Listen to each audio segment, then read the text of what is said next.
Bapak tahu One Piece nggak Pak? One Piece, One Piece. kartun apa ya, anime. Anime ya, anime. Mungkin saya bisa kasih tahu ke Bapak karena One Piece ini Pak, ini spektakuler Pak. Jadi Ya. One Piece adalah sebuah karya. Nah, karya kreatif dan ini berasal dari negara Jepang. Sehingga semua anak-anak muda dan semua generasi kita, jadi mereka itu menarik semua unsur budayanya. Nanti kan dari film itu bakalan ada karakter-karakter yang akan dijual, dan sekalipun itu bentuk kaos, walaupun hanya dicetak, nanti akan laku.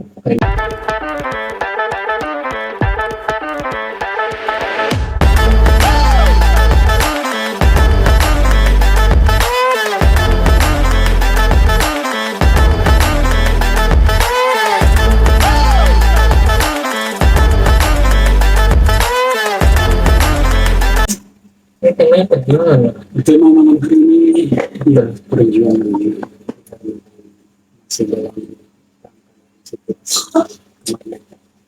Oke, emang lu ini ya ikut partisipasi lo Pak. kalau partisipasi lomba Partisipasi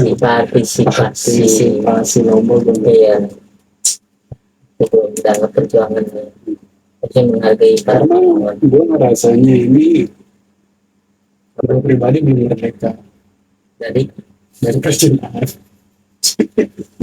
bahkan setelah lu menikah pun lu masih belum merdeka Iya kan? ya. Misalkan nih lu jomblo nih, lu rumah tangga, pasti lu nggak bakalan merdeka. Merasa merdeka. Enggak, karena manusia itu Jadi secara nggak langsung tuh ngedoain gue bakalan menemukan seseorang yang kurang tepat. walaupun tepat tetap kita belum merdeka. Titik merdeka seorang cowok Iya, kita meninggal meninggal atau meninggal nggak ada meninggal itu udah merdeka.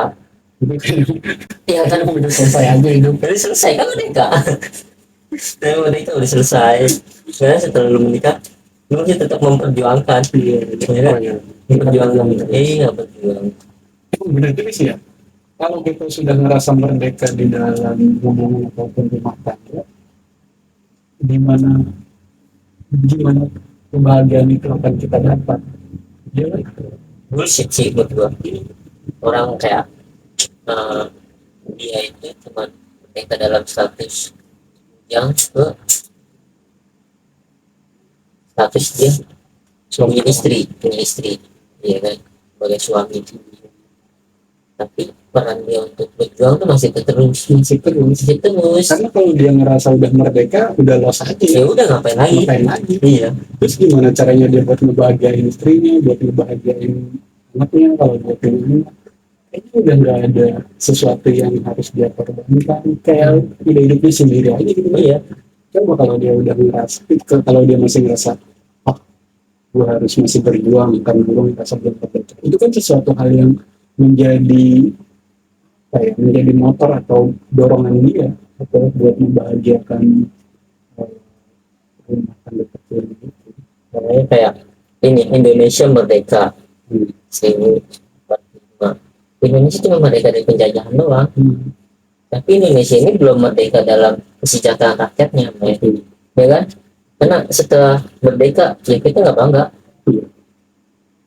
malah setelah keluar penjajah masuklah kayak permasalahan baru kayak gitu kan. Jadi Kayak konflik itu Iya. yang dibuat dari internal sendiri.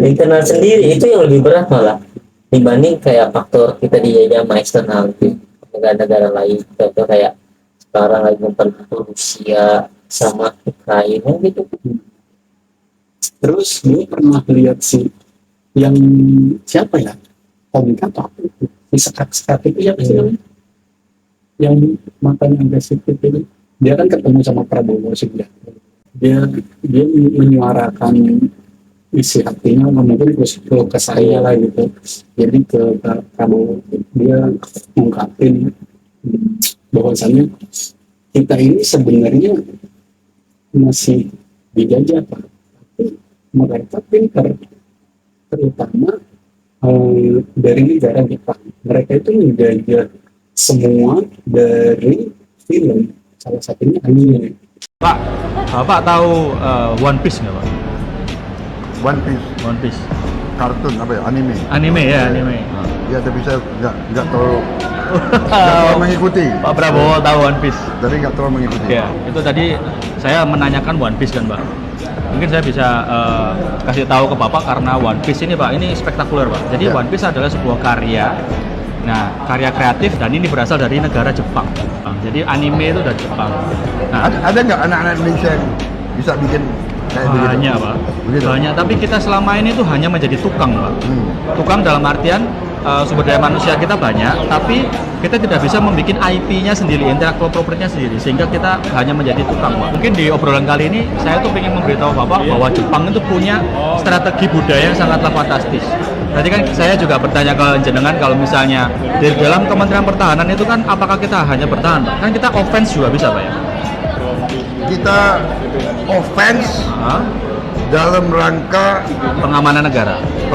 dalam rangka pertahanan. Oke, dalam rangka pertahanan. Jadi kita wawasan kita tidak mau mencaplok negara lain. Ya, namun offense yang saya maksud adalah offense dalam bentuk kreatif Pak, karena itu dilakukan oleh Jepang. Yang saya tadi sempat ngobrol Pak, Ya. kalau misalnya Jepang itu dibom Hiroshima Nagasaki, dia balik ngebom Amerika itu nggak sama bom atom Pak, sama karya kreatif berupa Astro Boy. Di awal Amerika itu melihat bahwa ini cuma karya kreatif saja, ya udahlah nggak apa-apa. Tapi di dalam situ dimasukkan budaya-budaya Jepang dan anak-anak di Amerika akhirnya nonton 20 tahun kemudian mereka istilahnya itu sudah kena ekspansi itu tadi Pak, bahwa Amerika terjajah oleh Jepang tapi dalam segi budaya, sehingga sushi bisa berdiri di sana, restoran-restorannya, terus ramen gitu kan, karena yang mereka terapkan adalah Pak, kenali, cintai, konsumsi Pak. Itu ternyata seramnya yang dilakukan oleh Jepang. Korea Selatan itu baru-baru ini Pak, baru-baru ini saya pun juga sama Pak, sama mungkin kebanyakan orang. Saya suka K-pop, saya suka drama Korea, saya juga wibu Pak, saya suka anime. Tapi saya sukanya mereka itu nggak cuma saya suka nonton saja Pak, saya amati Pak. Kalau bisa, kenapa nggak kita juga ofensif seperti mereka Pak? Sehingga semua anak-anak muda dan semua generasi kita, kata kasarnya bukan hancur ya.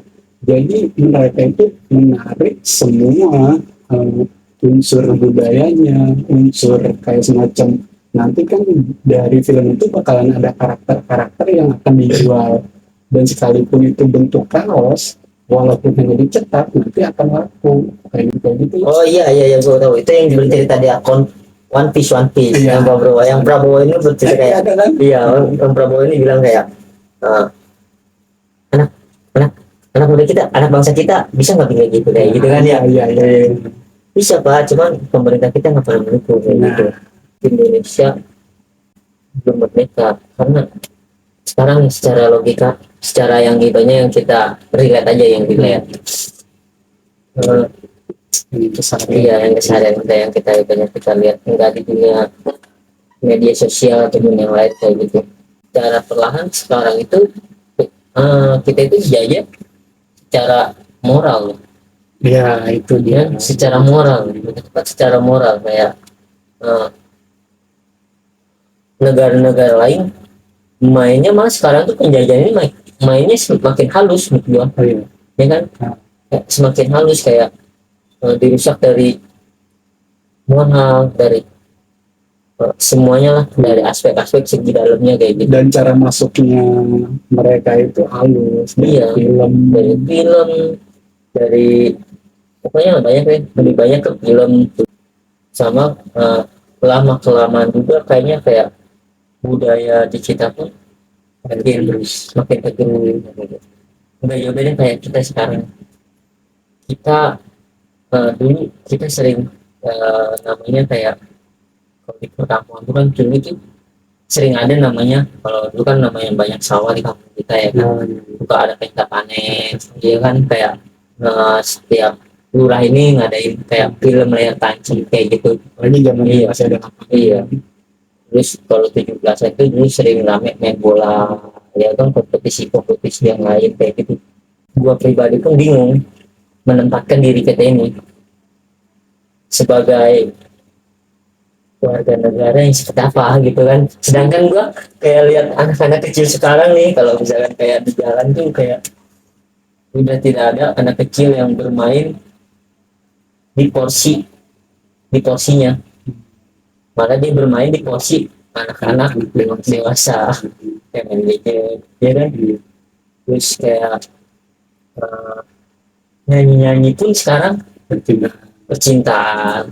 Sekarang malah ibu-ibu itu lebih bangga kalau anaknya nyanyi tentang percintaan anak band dibanding dia nyanyi iya dibanding dia nyanyi yang diobok-obok aja, diobok-obok kayak gitu kan udah nggak ada, mabuk bolu-bolu udah nggak ada ya kan. Ya udah hancur kayaknya kan ini. Kadang ngerasa kasihan juga sih tadi. Iya, tapi kita juga nggak bisa menghindari, karena Balai sih ke peran orang tua itu ya. tetap orang tua nggak bisa. Setidaknya Cuma berapa persen doang sih menurut gua, karena gimana, lu berperan, lu setel TV, yang keluar tuh bukan acara anak-anak, iya.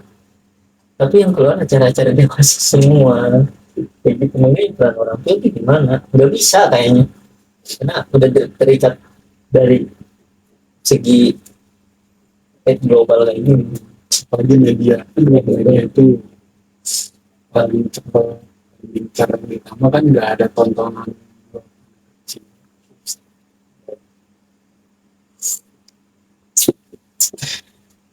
Kalau ngomong perjuangan Indonesia itu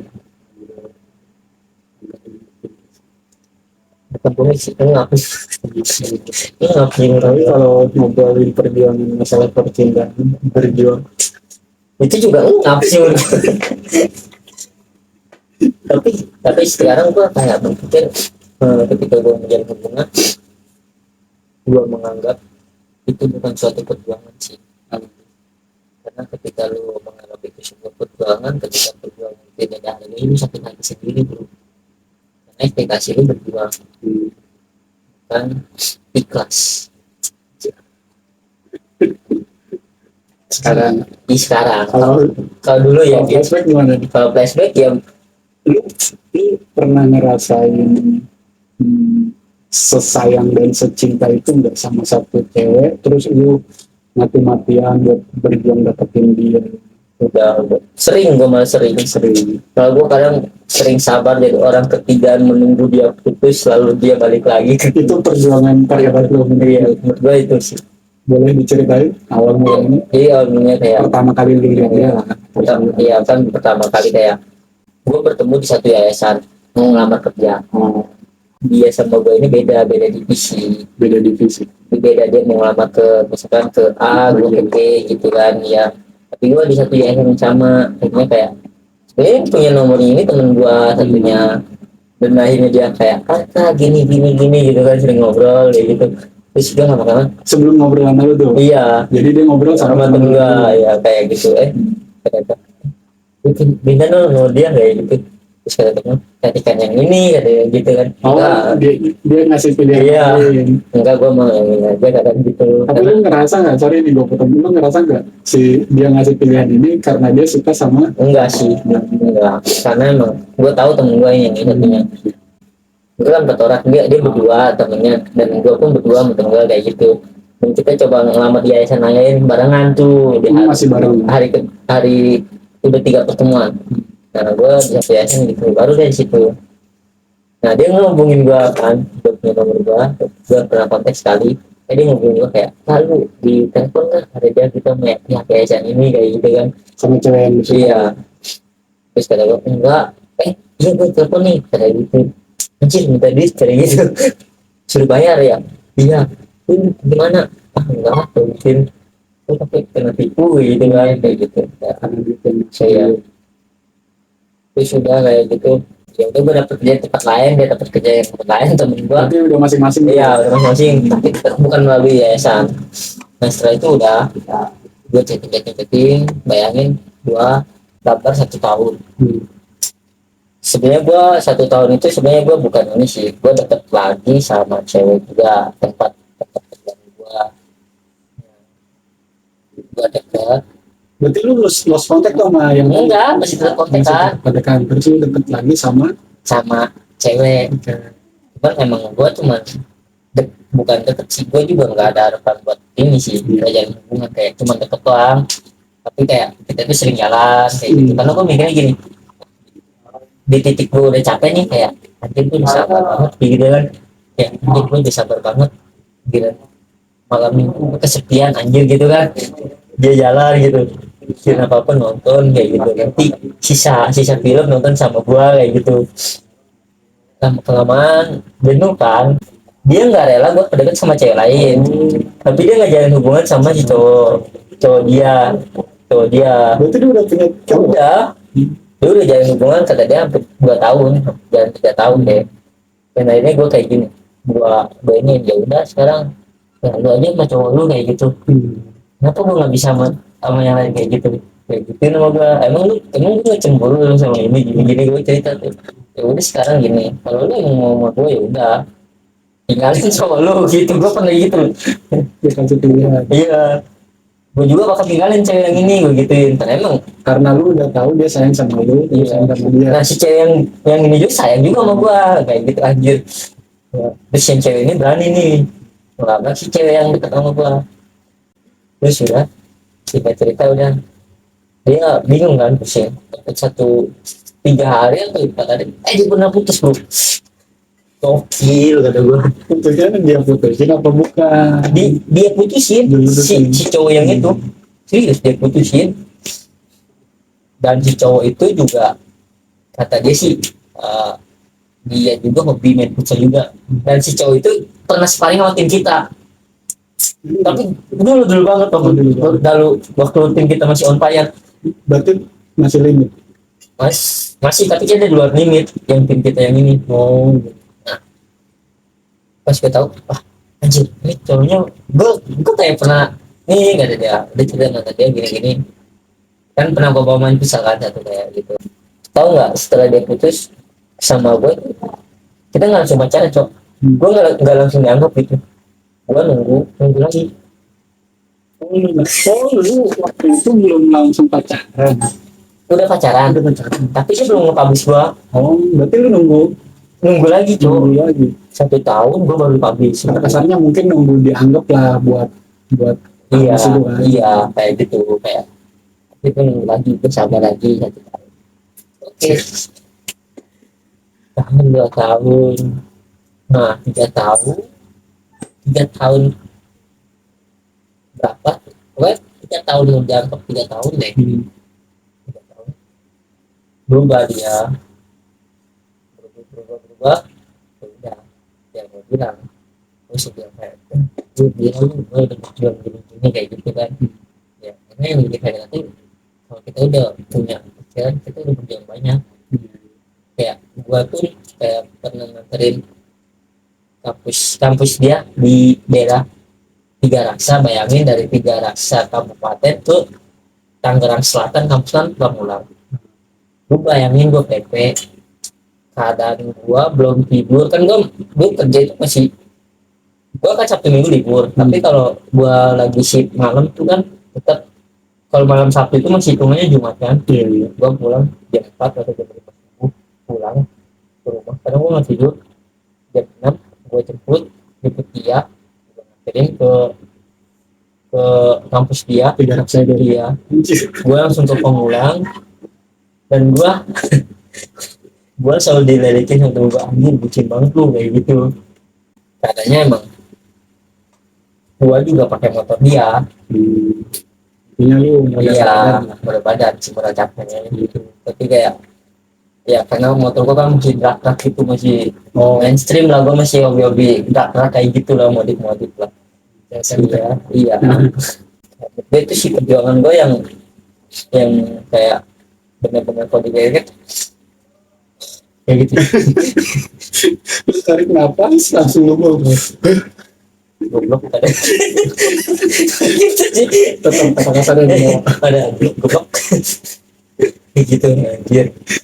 Singkat cerita ya namanya gitu karma. Kayaknya gua gitu lagi sama dia.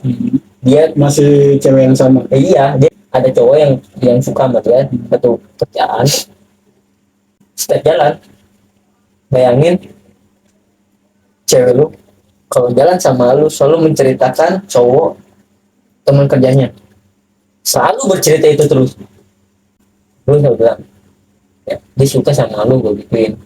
Enggak loh, kita itu udah kayak keluarga, kayak gitu kan, udah gitu kan. Dia udah kayak keluarga, terus kayak gini, kayak itu baik banget, gini, A, B, C, D, gue yang bilang, ya kan lu sebelum sama gue juga kayak gini, gitu. Kan gue pernah di posisi dia, lu pernah mutusin si cowok lu, gara-gara apa? Gara-gara gue main sama cewek, gitu. Dan ini lu bukan dia ke gue, dan akhirnya lu kayak gini lagi, kayak gitu sama gue. Enggak, ada bakalan kayak gitu. 1 tahun itu gue udah nggak ada keharmonisan berantem kayak gue pun posesif jadinya, karena ketika lu pasangan lu udah nggak baik-baik aja pasti lu posesif kan. Iya. Tapi itu udah dipublish. udah dan akhirnya kayak gue ngeliatin, oh ya udah, ayo kalau ada konflik dia ngobrol gue sampai 1 minggu, dan adanya yang WA ke gue, kakak katanya kayak beda kira gini, oh ternyata bukan kakak kayak gitu, oh ternyata yang itu. Akhirnya udah mulai ketemu, udah terus gue bilang, ya bisa yang lama nih, jadi saya udah kan udah berbalik, Yang berbeda banget ini. enggak udah gue balik. Kalau udah ada jawab, yang penting kita ada jawaban Iya. ya. Kalau kita nanya dia dijawab udah kelar. Tadi gue mau memperbaiki salah gue di mana kayak gitu kan, karena emang posisinya gue juga belum wawasan belum luas, dan gue akuin kedewasaan gue juga masih kurang kayak gitu. Waktu dia lebih banyak main daripada gue. Iya. Dia kan kerjanya kayak rolling gitu, libur pun nggak tentu hari minggu itu libur. Kalau gue kan udah pasti 1 minggu libur. Udah kayak pekerja jasa dong. Iya kan, dia emang jasa ya, kayak ada siaran gitu kan, kerjaan gitu kayak. Gue cuma punya waktu cuma di hari Minggu, karena hari Sabtu gue ngampus. Dulu kan belum ada corona, gue jadi full 1 hari kayak gitu. Ya udah, ini gue mikir aja, gue nggak bakal bisa, pokok terusnya nggak bakal bisa kayak gitu, karena waktu dia lebih banyak dan gue nggak ada waktu. Yang pemenangnya yang banyak waktu, gue pun sayang apa tai nggak ada kayak gitu ya. Karena yang banyak waktu itu pasti jadi pemenang. Iya. Tapi kayak sekarang tuh kayak gue menganggap perjuangan, karena ketika gue menemukan cinta yang baru, gue punya mindsetnya, oh ini perjuangan, ya gue salah, gue siap-siap sakit hati lagi. Jadi kayak Resikonya itu iya. kita anggap. Jadi kayak sekarang tuh kayak gue menganggapnya sodako. Jadi kita ngasih tanpa pamrih. Iya. Dan akhirnya kita pun ketika dia ngelakuin kesalahan, oke, nggak apa-apa. Kayak doanya gitu ya. Iya, kayak udah nggak apa-apa kayak gitu. Tapi kalau emang kita udah nggak bisa, kayak gimana sih lu mau sodako kayak gitu. Ya kalau lu ngomong ngasih udah nggak usah ngasih kayak gitu. Kalau emang kita udah nggak mampu kayak gitu, ya udah nggak mampu udah, kita nggak bisa ngasih lagi kayak gitu. Gue sekarang prinsipnya kayak gitu men. Dan tibanya yang gue rasain, ya alhamdulillah resiko sakit hatinya 5% atau 10% dibanding lu menganggap bahwa cinta itu perjuangan. Karena kalau kita nganggap perjuangan, berarti harus ada yang Korban. lagi. Iya. Kalau kita anggap itu apa, cinta atau sesuatu rasa sayang yang akan kita sodakokan, itu udah pasti tidak ada rasa ingin ada timbal baliknya. nggak ada. Maka malah kayak ketika dia kehilangan kita, ya pasti dia yang bakal nyesel, dia nggak bakal nanti lagi. Karena jarang orang yang ketika cinta bohong, dia tidak mau balas balik, bohong banget gitu. Karena untuk semua cowok ataupun cewek, ketika dia suka, dia nggak marah apa timbal balik dari apa yang dia lakuin.